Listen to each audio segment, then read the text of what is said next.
కార్యక్రమాలు కొనసాగుతూ ఉన్నాయి. భూదందాల పేరుతోని పామ్ ల్యాండ్లు ఏర్పాటు చేసి ప్రతి మండల కేంద్రాలలో కూడా పేదల దగ్గర తక్కువ రేట్ల కొనుక్కొని ఎక్కువ రేట్లలో గుంటల రూపంలో అమ్ముతా ఉన్నారు. ఎలాంటి పర్మిషన్ లేకుండా లేఅవుట్లు వేస్తూ అదే మాదిరిగా జీప్ పర్మిషన్ లేకుండా కట్టడాలు, అదే మాదిరిగా చెట్లు నరకడాలు కొనసాగుతూ ఉన్నాయి. అక్రమ తవ్వకాలు, మైనింగ్లు కొనసాగుతూ ఉన్నాయి. పై అధికారులు మాత్రం ఎలాంటి స్పందన లేదు. దీనికి ఏదైతే ఉన్నంత అధికారులు అండదండలతో కొనసాగుతున్నాయని చెప్పేసి అంటా ఉన్నాం. ఇక్కడ పేద ప్రజలకు మోసం చేస్తూ ఉన్నారు. అదే మాదిరిగా వేల రూపాయలలో ఖర్చు పెట్టి హైదరాబాద్ నుంచి వచ్చి ఏం తెలియకుండా ఇక్కడ మోసపోతారు కొని.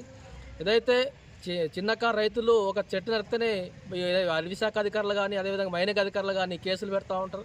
కానీ వాళ్ళంతా నరికినా, అంత లేఅవుట్లు కట్టినా ఎలాంటి పర్మిషన్ లేకుండా ప్రచారాలు చేస్తూ ఆడ బోర్డులను పెట్టినా కూడా ఎలాంటి చర్యలు చేపట్టడంలో అధికారులు విఫలం చెందారు. దీనిపైన వెంటనే అధికారులు స్పందించాలి, లేకపోతే పెద్ద ఎత్తున ఆందోళన చేస్తామని చెప్పేసి హెచ్చరిస్తూ ఉన్నాం.